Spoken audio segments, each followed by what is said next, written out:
de Mohamed VI pour la civilisation de l'eau au Maroc.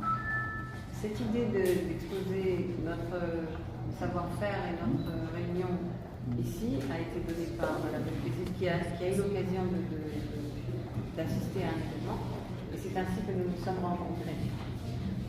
Oui, merci Madame Caroline Chouat pour m'avoir invité à participer à cette rencontre de presse et de parler un peu de votre événement.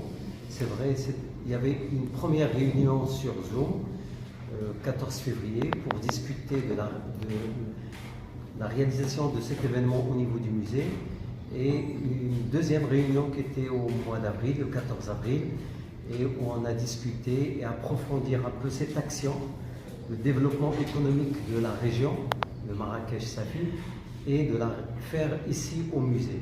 Alors, lorsqu'on parle de développement économique, il ne faut pas oublier que la nécessité d'avoir de l'eau pour le développement économique, c'est très important. Le choix du lieu de la réalisation de cet événement est très important. On est dans un musée de l'eau, c'est un musée qui appartient au ministère des Habous et des Affaires islamiques. C'est un musée qui avait une orientation sur la préservation du patrimoine hydraulique de l'eau au niveau du Maroc. Toutes les régions du Maroc sont représentées au niveau de ce musée. Et une autre orientation, c'est la sensibilisation à la problématique de l'eau au niveau du Maroc.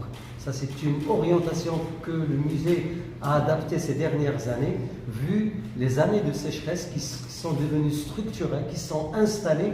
Ça veut dire on avait, dans le temps, on avait une année pluvieuse et une année non pluvieuse.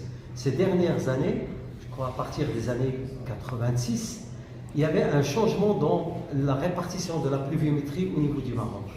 Le dernier rapport de la Banque mondiale sur la région MENA, il parle d'un stress, une pénurie d'eau.